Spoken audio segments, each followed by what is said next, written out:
My name is Professor Chaim. I am the Rector of Gurion University of the Negev and a historian of religious thought. I'm standing in Kibbutz Be'eri, in the middle of the killing fields, where 1,400 Israeli civilians were tortured, murdered and butchered. Amongst them, dozens of children, just because they were Jews. Academia must be able to distinguish between truth and falsehoods. What happened here was the personification of evil. For those of us who seek hard evidence, the murderers themselves documented their barbaric acts with their GoPro cameras. They did this inhuman and despicable disease because it is their obligation according to Article 7 of the Hamas Covenant from 1988. No equivocation, no ambiguity, no symmetry. This was a massacre perpetrated by monsters for whom killing Jews is seen as a religious duty. Anyone who refuses to recognize this self-evident truth must be suspected of being anti-Semitic or of holding the opinion that Jewish lives don't really matter.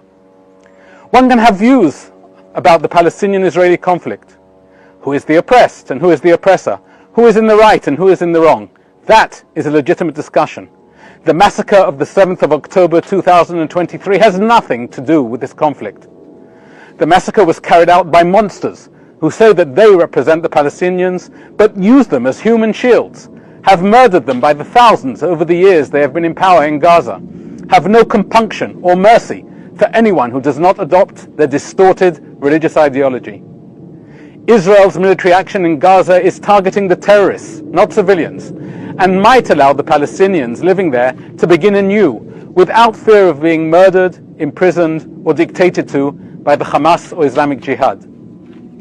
Hamas and Islamic Jihad are ISIS. They are against anyone and everything that does not conform with their radical and sick interpretation of Islam. Some 60 members of the Gurion University of the Negev community were murdered, and hundreds of families are refugees in their own country. 6 students are hostages in Gaza. I call on you, my fellow rectors and colleagues in universities around the world, as people who have dedicated their lives to furthering knowledge and promoting science that will benefit humanity as a whole, you must be able to recognize the truth, to know where there can be no question about the facts or alternative narratives. Close to 1,400 Israeli civilians were massacred by the butchers from Gaza, and almost 240 more are now being held hostage in Gaza, including babies, children, and the elderly. Those are the facts. That is the truth. The whole truth, the only truth. No self-respecting person or academic can deny this and remain true to themselves and their profession. You do not have to like us, but you cannot allow lies and ignorance to determine the discourse on your campuses.